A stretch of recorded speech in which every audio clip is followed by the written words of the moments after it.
Welcome back to Stereowise Plus. Today we have an unboxing of the Nakamichi NDST500A. I am really excited about this one. Back in the day, okay, let me quantify this. When I say back in the day, I'm talking probably 30 to 40 years ago. So back in the day, in the, I guess, kind of the car audio heyday, when it came to cassette decks or CD receivers, if you wanted the best deck or CD receiver, it was Nakamichi.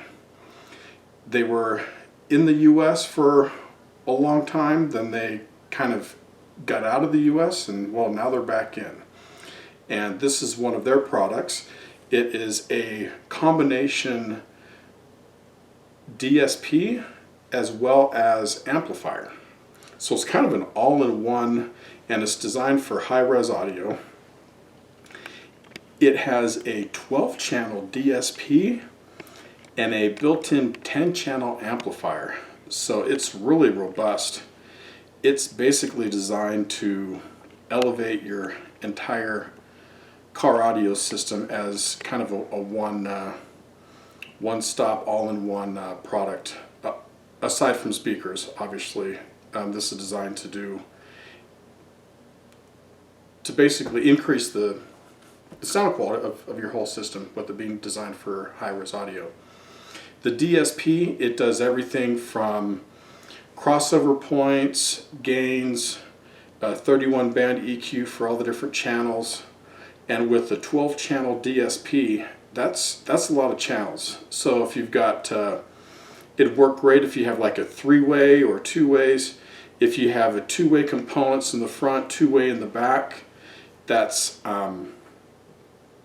8 channels plus 2 channels for sub. There's 10 channels, and with the built-in 10-channel amp. Now the only real small downside for this is the amplifier channels. The only channels that are bridgeable are the 2 channels for either, for your bass. The amplifier section, it has 4 channels times 25 watts RMS, 4 channels times 40 watts RMS, and then 2 channels, the last 2 channels are 80 watts RMS. So you could potentially bridge those last 2 channels to 1 channel for 150 watts to power a single sub.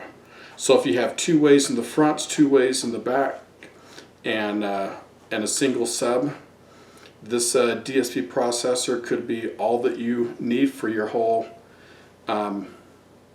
DSP and amplifiers to power your whole system. Okay, so in my reference vehicle, I've got 3 ways in the front and 2 ways in the back. So with the 10 channels of amplification built in, it'll power my tweets, mids, and mid basses in the front, and both the tweets and the mids in the back. It won't power my subs, but it's got the 12 channels of DSP processing, so the additional 2 channels of DSP will work for the sub channel, and it's got the outputs to go to the amp for the subs. As you can see on the box, it actually has 12 channels of RCA outs. So actually, if you want to go really crazy on your system, you could use this just for your DSP and then have outputs for all 12 channels for the DSP to go to separate amps. And again, like I said, I'm really excited for this one. It's a Nakamichi, which is in the past has been a really high quality products. So I'm really curious to see how this one performs. Let's go ahead and open it up and see what we got.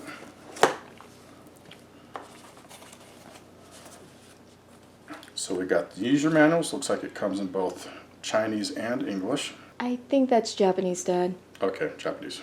That's true, this is a Japanese company. Okay, and then as far as connectors go, looks like you have your line out, your outputs.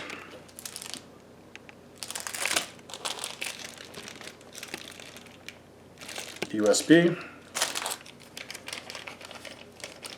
mounting screws, and hex Allen wrenches, and then your inputs. That's the only real downside that I see really with this product is it has the 12 channel RCA outputs. It has no RCA inputs. So all of the inputs are for a high level in a speaker wire type inputs. So if you're using a aftermarket receiver, I mean, this will work great for a stock system. You just tap into your speaker wires that are already existing for the inputs. If you have an aftermarket receiver, you'll have to tap into the speaker outs of that receiver instead of the RCA outputs. But it'll still work either way. Now it's got some good heft to it.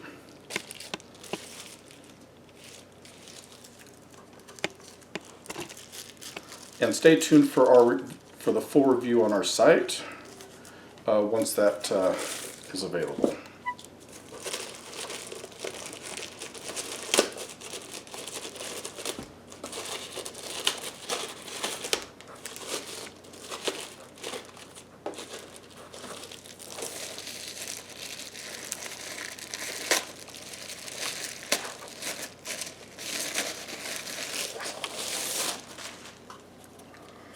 All right, it's got some really good heft to it. You can see all of the RCA outputs on that side, along with a digital for coax and optical, and then you've got an external Bluetooth controller input as well as another controller input. On the back, and I'll flip it around here in just a second, you've got your power and ground, your fuse, your speaker outputs. So you have larger outputs for the two other channels, for the 80 watts each. And it does show here that you could bridge them on the diagram. And then it has the speaker out and the high level input. So you see on the far right there's the high level input.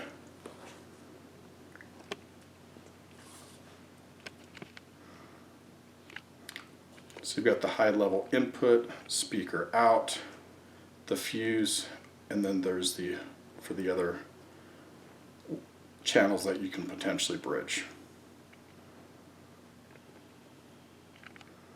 It feels like a really solid, well-built